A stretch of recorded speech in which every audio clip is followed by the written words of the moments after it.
આગળ કુબેરની કથા પણ આપણે જોઈ. શંકર ભગવાન એને વરદાન દેવા માટે તૈયાર થયા છે અને માતાજી એને એક આંખ ફોડી નાખે. વિચારો કે તમને ભગવાન એમ કે વરદાન માંગો એટલે ખુશીનો પ્રસંગ અને તરત એક આંખ ફૂટી જાય, દુખીનો પ્રસંગ. તમારી મનની મનોવૃત્તિ કેટલી તટસ્થ છે.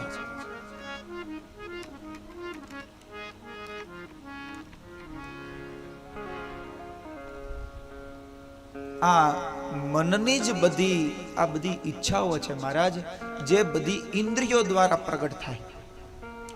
કુષ્માની જ્યાં આવી સ્થિતિ જોઈ, મનની સ્થિતિ એવી જોઈ, અને જ્યાં નિત્ય જ્યાં શિવલિંગ પધરાવા જાય, પોતાનો સજીવન પુત્ર જોયો અને એની મનની સ્થિતિ જોઈ અને ભગવાન દેવાધિદેવ મહાદેવ ત્યાં પ્રગટ થયા.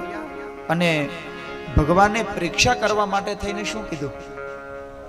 ભગવાને કીધું, હે કુષ્મા, તારી પૂજાથી હું પ્રસન્ન થયો છું અને તું કહે તો તારી બેન જેણે સુધર્મા તારા પુત્રને મારી નાખ્યો એને હું મારી નાખું.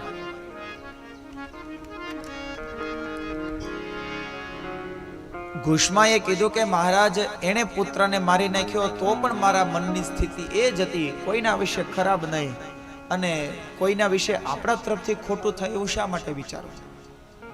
માટે હે મહારાજ, તમે મારી બેનને કંઈ ન કરશો. વેર લેવાની પણ ભાવના નથી મહારાજ. આવી જેની મનની સ્થિતિ થઈ જાય. અને ભગવાને કહ્યું કે કુષ્મા, તારી ઉપર હું ખુશ થયો છું, કહે વરદાન માંગો.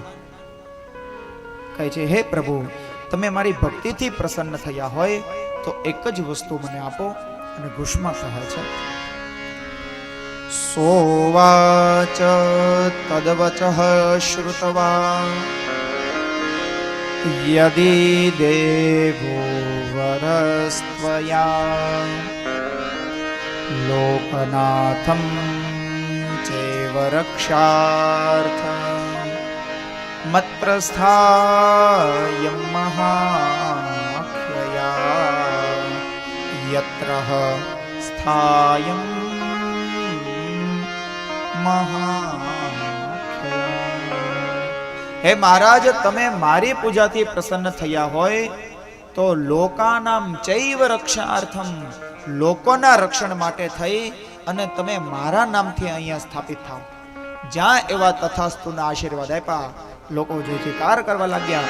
બોલીએ શ્રી ઘુષ્મેશ્વર મહાદેવ કી જય.